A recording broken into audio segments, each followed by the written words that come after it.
So last but not least is our final position, president. And we have two candidates, CJ Molo and Rika Ilagan. So CJ, whenever you're ready. And also before, I just want to say I'm very proud of all of y'all and I'm so happy to see you. Sorry to cut you off. Okay, go. Okay. Hi, y'all. It's CJ, and I'd be so honored to be UFC's next president. As a leader of no matter what position, I believe it's so important to reflect on why and who you are running for.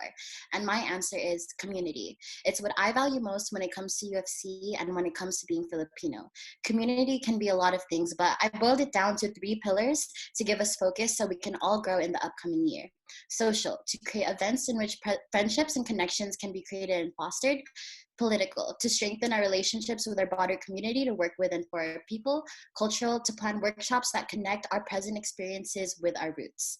As a club, I know a lot has been taken away from us this past school year, and yet somehow this club has still given me so much when that was the exact thing I least expected it to do when I first joined as a first year.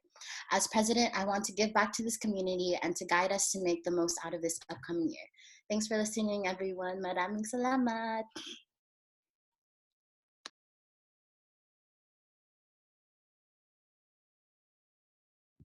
Can you guys hear me okay? Okay, good. All right. Hi, everyone. We are facing the biggest challenge as a community due to the current pandemic, and I believe that the future officer board will do their best to address this, but it shouldn't just fall on them. When I first joined UFC, I felt like my Filipino experiences weren't valid because of where I grew up. I want to continue to cultivate and nurture a space of growth and learning to our community as it did for me. This club is made out of all of us, and it functions best when we act as a united Filipino club. During elections, candidates get asked, what do you want to get out of being part of this club? It's not only them that should be thinking of this question, but you too. What's your purpose for being here? Just because we got the Lasting Impact Award doesn't mean we should stop there. We made an impact in our community, and that's why I joined this club. My goal for this year is to continue making that lasting impact, because even throughout the midst of these hard times, we still remain united, and we can accomplish anything because everything is possible.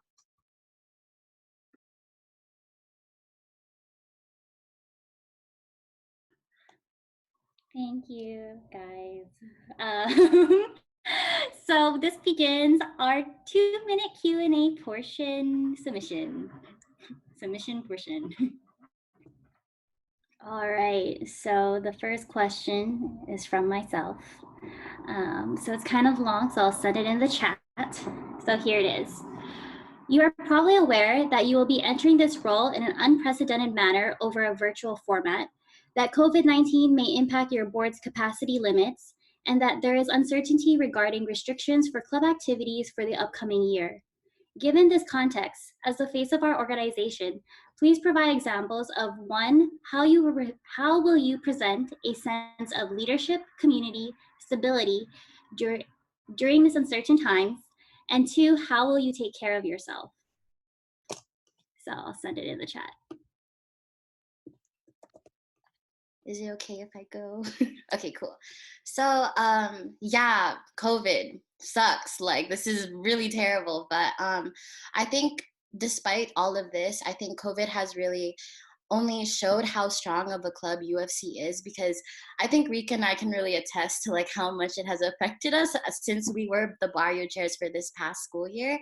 And you know, having an event that big and like how long we planned it for, like canceled within like just a week of it coming up. I think it has taught me that like you really you know, you can prepare for things all you want and you can, you know, really put in all the work and stuff, but at the end of the day, like you can't expect the unexpected. Like it's just gonna come. And I think when it comes to being a leader and like being the face of this club, it's really about knowing that you have to lead by example, and knowing that the face that you put up is how you will reflect back into the club as well. Like for example, as barrier chair, I really wanted to make sure that you know, I did things ahead of time. I made sure that like we did things in a timely manner, and that you know, I wasn't a stressed out person, so that I wouldn't snap at other people, and so that I wouldn't, you know, carry myself with like all this like pent up like stress and like energy, because I knew that that's how the club would feel. If I was the leader for barrio, it would only reflect to how the people involved were going to act as well. And I feel like as president, it's just so important to know like what your objectives are and what your goals are, no matter what the situation is, that the club is going through. Because like when I listed the three pillars, like social, political and cultural, these are goals that we should really be focused on, like as a club, because it's what makes us the club. It's what makes us UFC. And even if we're online, even if we're on person, as long as we know that, as long as we're taking like account of like what the actual conditions of our members are and what they're going through and what our club is going through, then we can get through anything. We can make any event that programs towards like the demographic that we have to program towards. And yeah, like with the teamwork and like with just making sure that everyone's hands on deck, like I don't really have a worry that things are online, because we've already been doing so great with spring quarter being online as well. And like thanks to Liza and like this board this year, like just being so great already and setting such a great example. And how will I take care of myself? So I really think that when it comes to stress and when it comes to time management, it's really important to be proactive rather than reactive. So rather than like, oh, I'm stressed, let me go like take a break and chill, which is totally cool. But I think it's more important that it's like you set up your schedule and your life in a way that you don't constantly need breaks from it. Like you should be living your life and being a leader in a way that you're enjoying what you're doing and you're prioritizing the things that are important to you. So in terms of taking care of myself, it would just be like really knowing what my limits are and what my boundaries are, and communicating it to my officers and being open and honest. Because yeah, you can be a strong leader, but that doesn't mean that you can't be vulnerable as well and be honest with where you're at, so that your officers know what you're going through, what your conditions are, and they feel more comfortable saying the same to you as well. Yeah.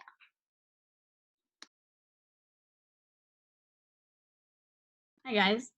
So someone once told me that the best opportunity for growth is through uncomfortable situations. And yeah, this is an uncomfortable situation.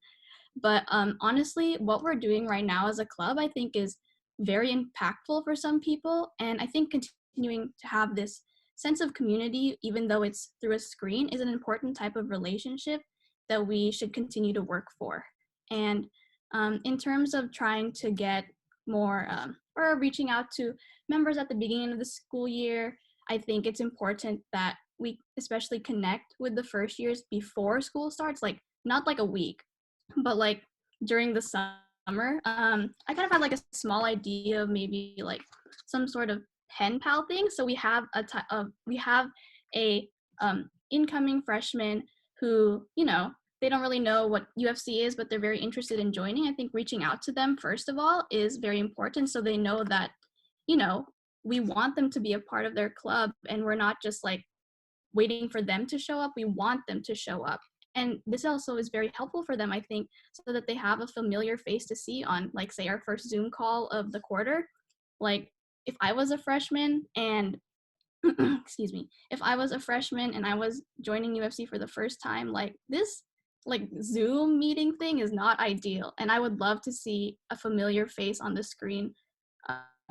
Yeah, so I think, okay, so the second question is, how would I take care of myself? I think the best way of taking care of yourself is by being transparent with your board and with the people around you. I know that's the way I like to do it. Asking help when I need it is the best way I like to support myself. Is I like to rant to my friends. I like to watch TV, and just being open and honest about when you're stress during school, I think, is very key as a president, and constant communication. Thank you. Thank you. So next question comes from one of our general members. How would you describe yourself as a leader, and how would you incorporate it as being president? So I'll send it in the chat.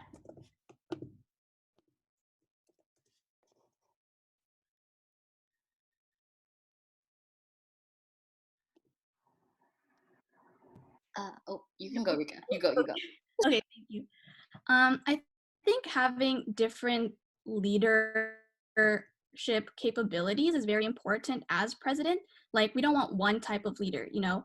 I know this year as Barrio chair, it was definitely a lot easier to be able to have CJ there with me, a Barrio co-chair. So I think this helped me to learn like different aspects of what it's like being a leader. I helped to lead the committee members, and I also helped with CJ. Like, sorry, hold on. So I helped CJ in the things that she needed help with, and it was just nice to be able to have another person there with me as a leader. And it really showed me that you know, you're not alone as a leader, and you can always rely on your committee members, on your co-chair. And hold on, let me look at the rest of the question.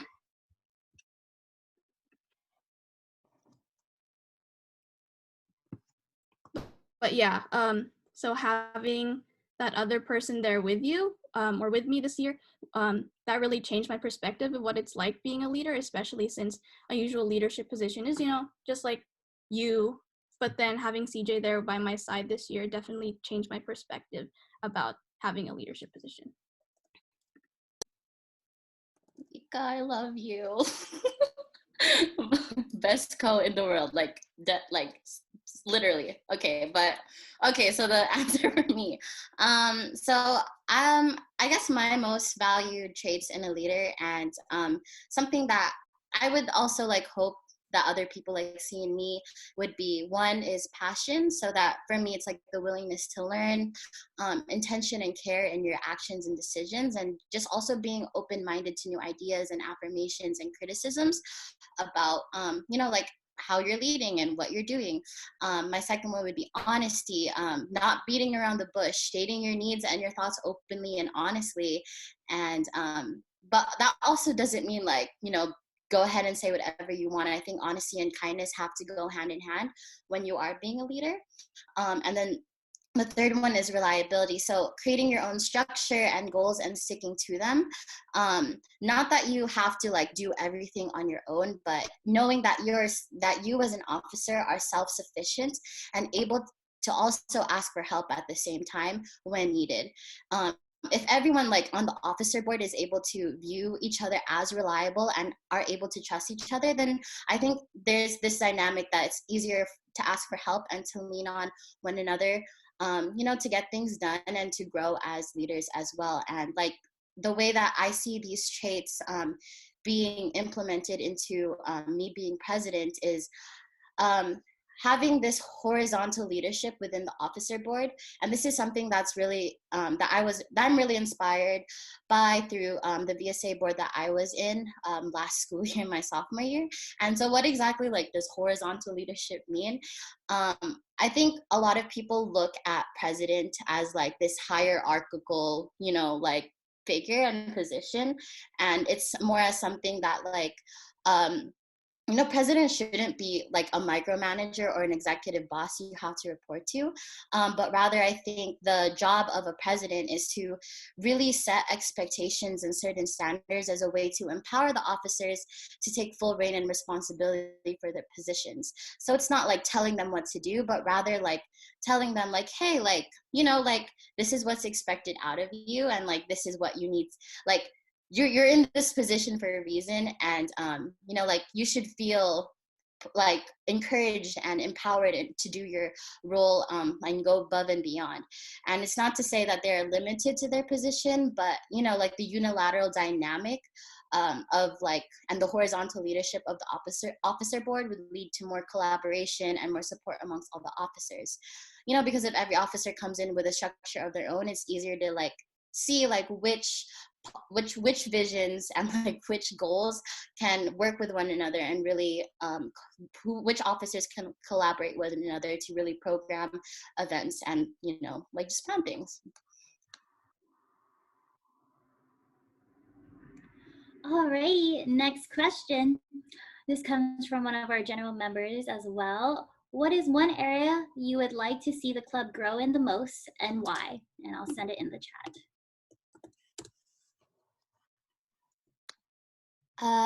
Yeah, so Actually, I have, other than like my vision of like horizontal leadership for the officer board, I have like two more. One is to grow and retain membership, and the other is to utilize UFC's theme for the year, like actually utilize it. So to grow and retain membership, I think this question gets asked a lot, and I hear it a lot in a lot of elections that, you know, that I've been in. And a lot of what you hear in culture clubs is that people want to focus on them less as they, you know, as time goes by, as they get older in school, like, oh, like I want to prioritize my career more, I want to prioritize school more, and that is like, you know, totally valid. So like when it comes to growing and retaining membership, I think it's easy to say like, oh, like we just need to be more innovative and we just need to create more events. But thinking more about like the deeper root of this problem, it's, I feel like at SU, I think for students of color, you know, we definitely have to work really hard, especially those of us who are first gen. So, and a lot of us see UFC as this social club, just social, just, you know, just a place to have fun in. So I want this club to be more than just a social one, to be one that you know, people are able to see as an avenue to more connections to the bigger Filipino community in Seattle. For example, we have so many members that are connected to organizations like FONS, Flow, NAFCON, Anakbayan, all these things. And we even do like the professional networking event at the end of the year. You know, we have such a big community, and it shouldn't just be limited to SU. So I really want us to advocate and work for, you know, the us, like us Filipinos at SU, so that we can also prioritize us and doesn't feel so much as though, you know, as we get older, as we go into these career fields, that we're not focusing, you know, that we think that SU isn't a, that UFC isn't a priority anymore, you know. And then for, you know, utilizing UFC's theme for the year, our theme this year was Palaging Magkasama, Guided by the Horizon. And did we use it at all? No, but and that's okay, because I think it's good to like know that and to know what our mistakes are so we can build off of it.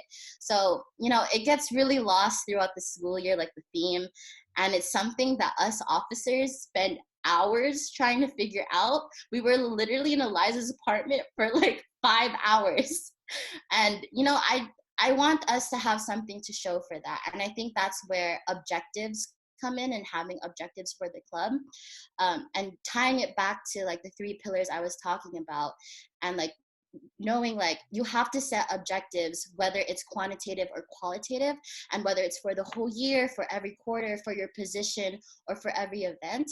Because if we're not doing that, then it's like, okay, we're in this position just to be in this position, we're doing this event just because it's our job, we're, you know, you know, we're just doing stuff just to do stuff. And I think that's why it gets the theme of UFC gets so lost throughout the years, because we don't like have main focuses to go back to with every event, with every quarter, with every position.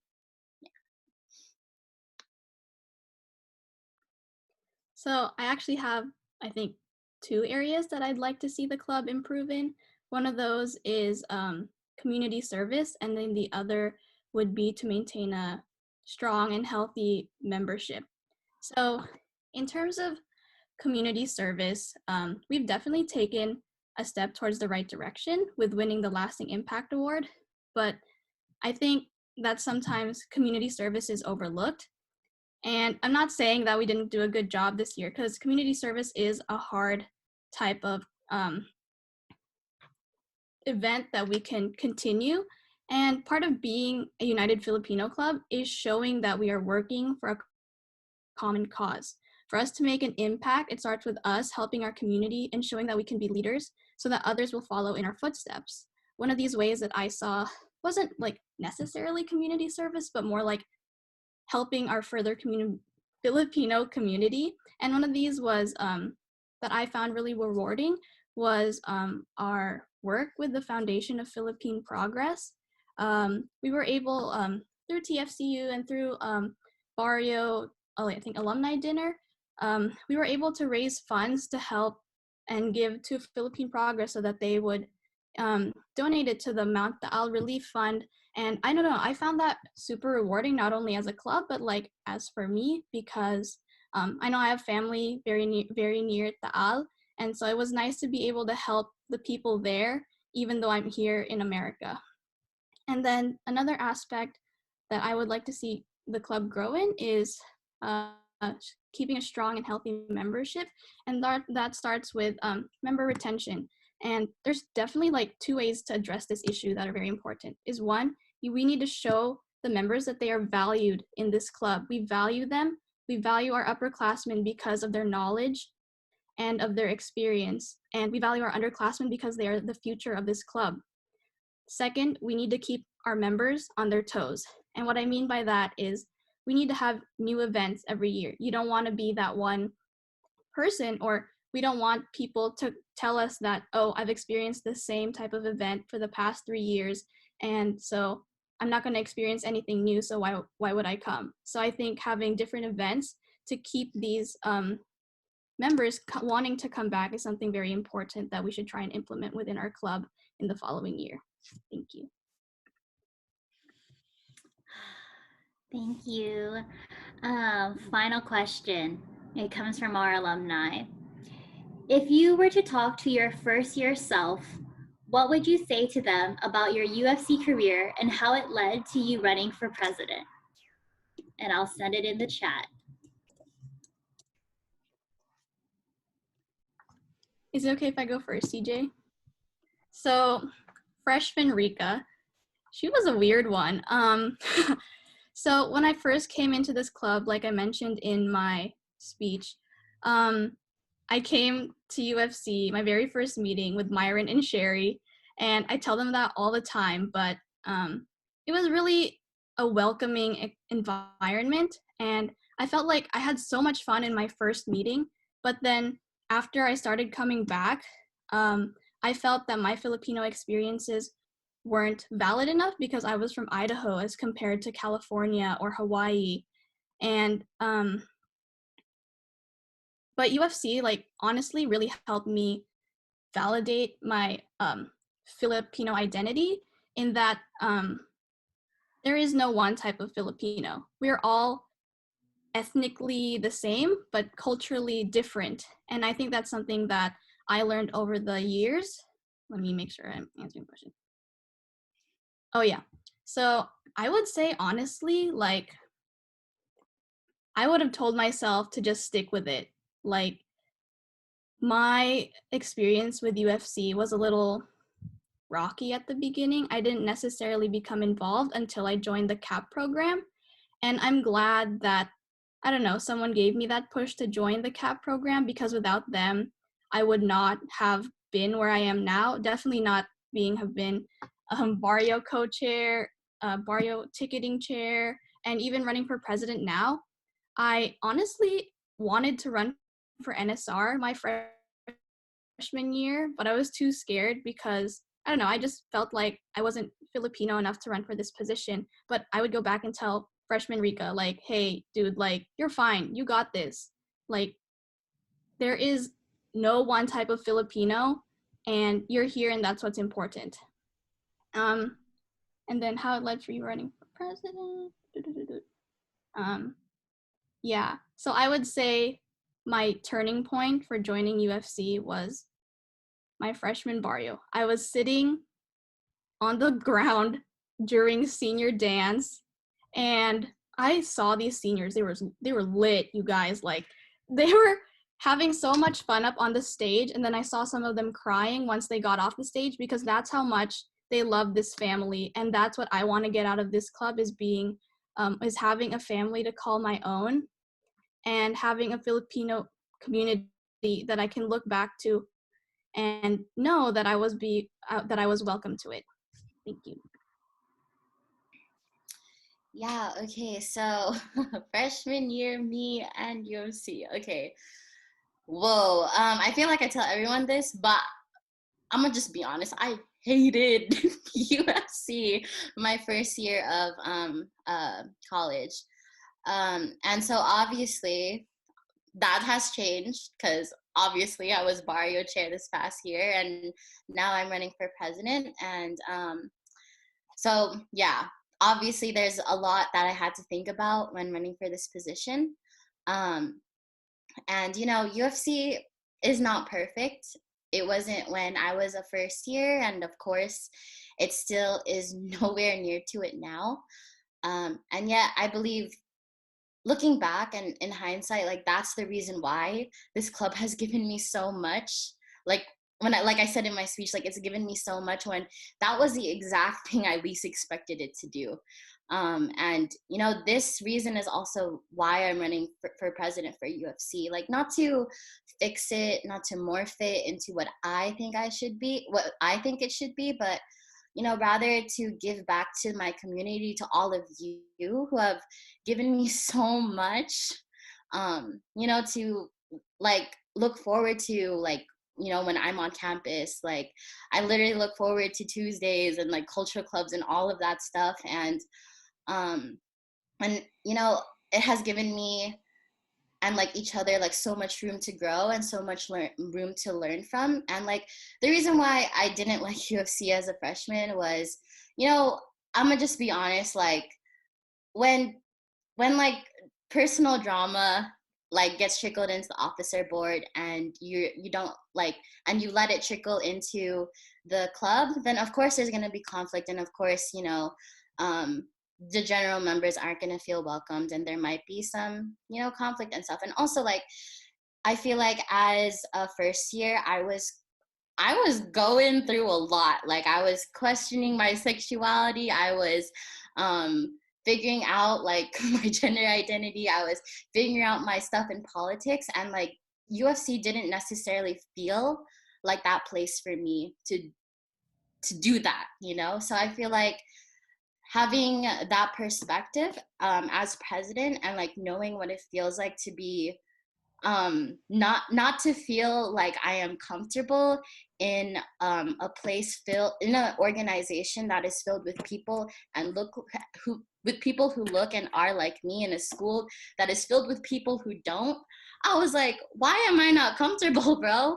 I was like, why? So, but I decided to tell myself, that like my first year, when I decided to become Dex chair for Barrio and hair and makeup for Barrio, and suddenly join the skit and like suddenly become involved in UFC like I never have been before, I told myself, like, what, just lean into the uncomfortable. And that's what I want to do as president. My goal as president is to lean into the uncomfortable with y'all, to lean into the imperfect, to question it and to bring it into the light, but to never just stop there. It's to be intentional, careful, and open-minded about how to continue to make this org a place to grow and learn and have fun in. And I want people to look back at UFC and feel like they did something important here, that it was important to them, and that they made an impact here, and that they learned here. So, yeah.